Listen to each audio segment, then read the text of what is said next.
officiellement formulées par la Fédération royale marocaine de football après le coup de sifflet final. Ces réserves portaient sur plusieurs éléments jugés litigieux, notamment certaines décisions arbitrales, le comportement de membres de l'encadrement technique sénégalais, ainsi que la réaction de certains joueurs lors de moments clés de la rencontre.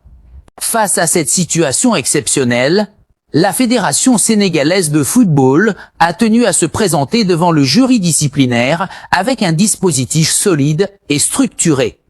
Elle était représentée par son secrétaire général, assistée juridiquement par Maître Seydou Diagne, avocat reconnu pour son expertise en droit du sport et habitué des grandes instances disciplinaires.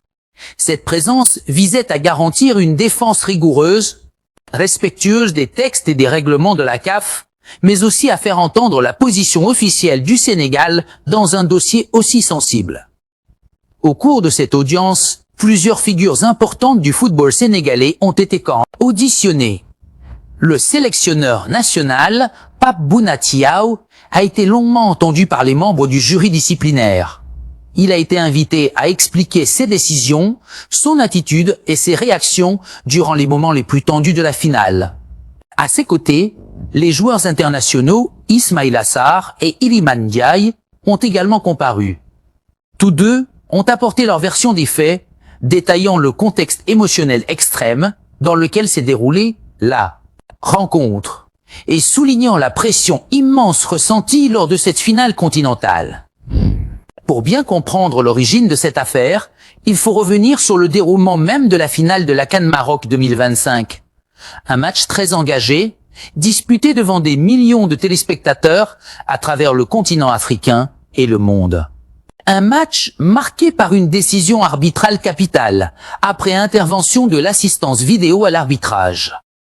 Le penalty accordé au Maroc a provoqué une onde de choc du côté sénégalais, déclenchant une contestation immédiate, nourrie par un sentiment d'injustice ressenti sur le banc comme sur le terrain. Dans un moment de tension extrême, le sélectionneur sénégalais a demandé à ses joueurs de quitter temporairement la pelouse, un geste rare, fort, symbolique, qui a immédiatement fait le tour des réseaux sociaux et des médias internationaux. Cette scène a été abondamment commentée, analysée, critiquée ou défendue selon les points de vue, et elle est devenue l'un des symboles de cette finale controversée. La Confédération africaine de football, soucieuse de préserver l'image de ses compétitions et le respect de l'éthique sportive, a alors décidé d'ouvrir une procédure disciplinaire afin d'examiner l'ensemble des faits. L'objectif affiché était clair: établir les responsabilités, analyser les comportements et statuer conformément au code disciplinaire de la CAF dans un souci d'équité et de transparence. Lors de l'audience, le jury disciplinaire a écouté attentivement les différentes parties, analysé les rapports des officiels, examiné les éléments vidéo et pris en compte les arguments de la défense sénégalaise.